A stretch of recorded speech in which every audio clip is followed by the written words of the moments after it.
উত্তর ইরানের শেমনান প্রদেশে 5.1 মাত্রার একটি ভূমিকম্প নতুন করে উদ্বেগের জন্ম দিয়েছে।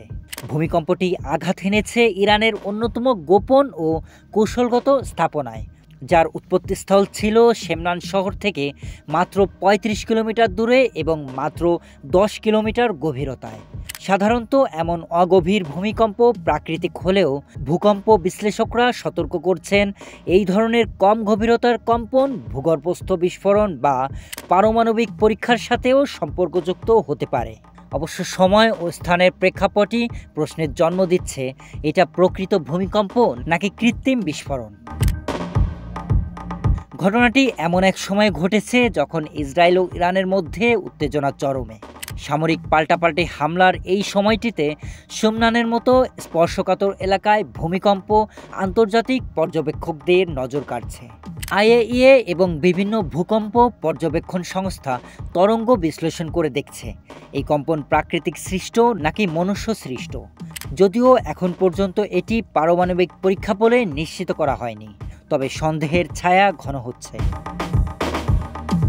এই অঞ্চলটি ইরানের ব্যালিস্টিক ক্ষেপণাস্ত্র পরীক্ষা ও স্পেস লঞ্চ ভেহিকেল উৎক্ষেপণের কেন্দ্রবিন্দু।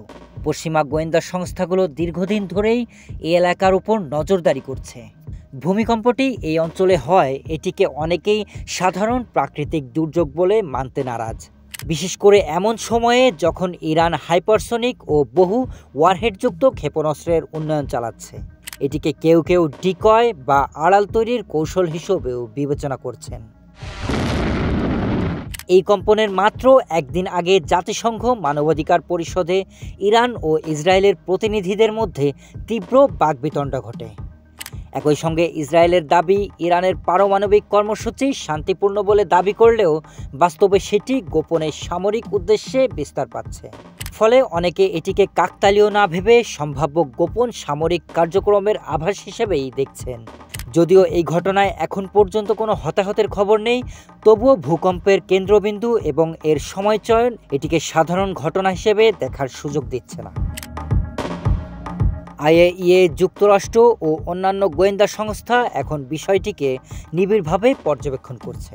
তবে এটি যদি সত্যিই কোনো গোপন অস্ত্র পরীক্ষা বা সামরিক মহড়ার আভাস দেয়, তাহলে মধ্যপ্রাচ্যের ভূরাজনীতিতে এটি একটি নতুন এবং ভয়ঙ্কর অধ্যায়ের সূচনা হতে পারে। Sharif Rahat, news desk, hello Bangla.